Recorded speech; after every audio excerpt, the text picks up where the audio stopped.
ভণ্ড কাদিয়ানি বলে মুহাম্মদ সাল্লাল্লাহু আলাইহি ওয়াসাল্লাম শেষ নবী নয়, আমিও তারপরে নবী। নাউজুবিল্লাহ।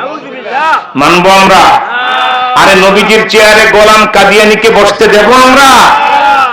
আপনারা ওখানে বসে থাকলেন কেন? এটা তো সুন্দর দেখা যায় না। চলে আসেন কাছে, চলে এর সুন্দর বাতাস আপ ডাউনের সমস্যা নাই। আরে এই একটু রোদ একটু ছায়া দেন, এ তো কুদরতি খেলা, ঠিক কিনা বলেন? এত আরাম দুনিয়াতে চাইলে কেমনে হবে? একটু আল্লাহ পাক কাল থেকে তো আরামই দিতেছেন, কি বলেন ঠিক না? জুমার নামাজটা দুই এক ফোঁটা ঘাম টাম ঝরুক, এতে সগীরা গুনাহ ঘামের সাথে ঝরে যাবে ইনশাআল্লাহ। ইব্রাহিম ইবনে আদহাম তিনি এত বড় নবী রাসূল প্রেমিক হলেন, গেছেন মদিনা শরীফে। বয়সটা তখন তার গোধূলি বেলা, অন্তিম মুহূর্ত, শেষ জীবন। ইব্রাহিম ইবনে আদহাম মদিনার রওজা যে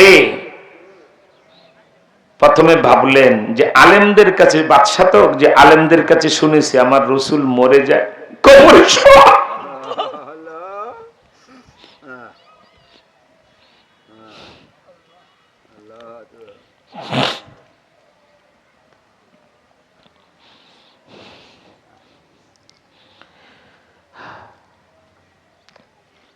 রওজায়ে আতহারে নবীজি জিন্দা। তিনি বলেন আমি বাদশাহী ছেড়ে 20 মণ স্বর্ণের খাটের পায়া ভেঙে সিরালঙ্গি সিরাজামা গাইতে বেরিয়ে গেছে আল্লাহ আল্লাহ রসুলের প্রেমে। জিন্দা নবীর কবরে আসছি, আমারে যদি একটু দেখাই না দেন তাহলে আমার জীবন এই তো বরবাদ। নবীজির ইন্তেকালের 550 বছর পরে, কত বছর? 475 বছর পরের ঘটনা। আল্লাহু আকবার বলেন। এবার বলকের বাদশা ইব্রাহিম ইবনে আদহাম তার পুরা ইয়াকিন, আমি যদি উম্মতের খাতায় নাম উঠাতে পেরে থাকি আর আমার নাম যদি নবীজির আদরের উম্মতের খাতায় উঠে, অবশ্যই এত দূর থেকে বৃদ্ধ বয়সে বাদশাহী ছেড়ে এসেছি, নবীজি অন্তত রওজা থেকে হাত বের করে আমার সাথে মুসাফা করবে। এইবার বলকের বাদশা ইব্রাহিম ইবনে আদহাম রওজার পাশে প্রেম নিবেদন শুরু করেছেন। রকসার সে বোরকা কা জরা পর্দা উঠা দো, লিল্লাহ মুঝে হুসনে খুদা দাদ দেখা দো। প্রেমিক কাকে বলে দেখেন। নবীজির আমার আপনার সকলের কবরে শোয়াবার পরে বাঁশের কি বলা হয় আপনার ছাদ বানায় কলা পাতা খলপা দিয়ে মাটি চাপা দিবে না? তো এই যে আমাদের কবরের উপরে বাঁশ তারপরে মাটি, উনি এটাকে বোরকা হিসেবে আখ্যায়িত করছেন। হে রাসূল, আপনার সেই সুন্দর চেহারাটা যা দেখলে গাছের ডাল বাঁকা হয়ে বাতাস করা শুরু করে দিত। আসমানের চাঁদ আপনার চেহারা দেখার জন্য আসমান থেকে 2 টুকরা হয়ে জমিনে পড়ে গেছে শুধু আপনাকে দেখতে। আসমানের চাঁদ বলছে আল্লাহ এত দূর থেকে দেখি, জমিনে হাঁটে মন ভরে না, আমারে যদি কিছু সময়ের যুদ্ধ মক্কার জমিনে পাঠায় দিতেন, আমি মুহাম্মদ সাল্লাল্লাহু আলাইহি ওয়াসাল্লামকে কাছ থেকে দেখে আসতাম। আল্লাহ আজকে চাঁদের দোয়া কবুল করেছেন, নবী আঙ্গুলে ইশারা করেছেন। পূর্ণিমার চাঁদের রাতে চাঁদ 2 টুকরো হয়ে মক্কায় 2 পাহাড়ের মাথায় পড়ে গেছে। 1300 বছরের পরে আমেরিকার নাসার বৈজ্ঞানিক নীল আর্মস্ট্রংয়ের নেতৃত্বে তারা চাঁদের দেশে যায় দেখে মুহাম্মদ সাল্লাল্লাহু আলাইহি ওয়াসাল্লাম যে হাতের আঙ্গুলে ইশারা করলেন আর চাঁদ 2 টুকরো হয়ে নিচে পড়ে গেল। 1300 বছর আগে চাঁদের মাঝখানে সেই ফাটল এখনো অব্যাহত, এখনো বিদ্যমান।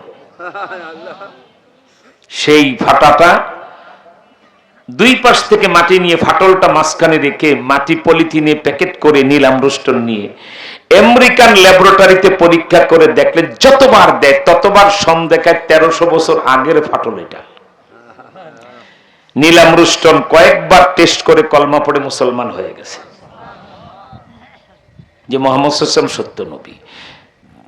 তা হযরতে বলকের বাদশা ইব্রাহিম ইবনে আদহাম তিনি প্রিয় নবীজিকে প্রেম নিবেদন করতেছেন। রুখসার সে বোরকা কা জরা পর্দা উঠা দো, লিল্লাহ মুঝে হুসনে খুদা দাদ দেখা দো। হুজুর আপনার চেহারা মোবারক থেকে আরেকটা নবীজির মুজিজা, কোন সাহাবী 2 দিন 3 দিন খান না, খিদার যন্ত্রণায় সোজা হয়ে দাঁড়াতে পারেন না, হামাগুড়ি খেয়েও যদি মসজিদে নববীতে যে কোনোভাবে নবীজিকে মিম্বরে বসা দেখতে পেতেন, মুহূর্তের ভিতরেই তার খিদা নিবারণ হয়ে যেত, পেট ভরে যেত। সুবহানাল্লাহ। এটা চেহারার মুজিজা। সুবহানাল্লাহ বলেন। তো বলকের বাচ্চা ইব্রাহিম ইবনে আদহাম বলছে, হুজুর আপনার চেহারা মোবারকের উপরের বোরকার পর্দাটা সরান, আল্লাহর হস্তে আল্লাহ যে চেহারাটা আপনাকে দিয়েছেন আমাকে একটু দেখান। আল্লাহু আকবার, আল্লাহু আকবার। ভিতর থেকে কোনো আওয়াজ আসে না। এরপরে বলা শুরু করছে, হুজুর মজবুর হো মজদুর হো আয় সৈয়দ আলম, দিদার দেখাতে নেহি আওয়াজ শোনা। হুজুর আমি একটু মজবুর, দুর্বল, বৃদ্ধ, বয়স হয়ে গেছে এবং আমি অনেক দূরের লোক, আমি মদিনার লোক না, আমি হাজার হাজার মাইল দূরে সেই রাশিয়ার বলক থেকে এসেছি।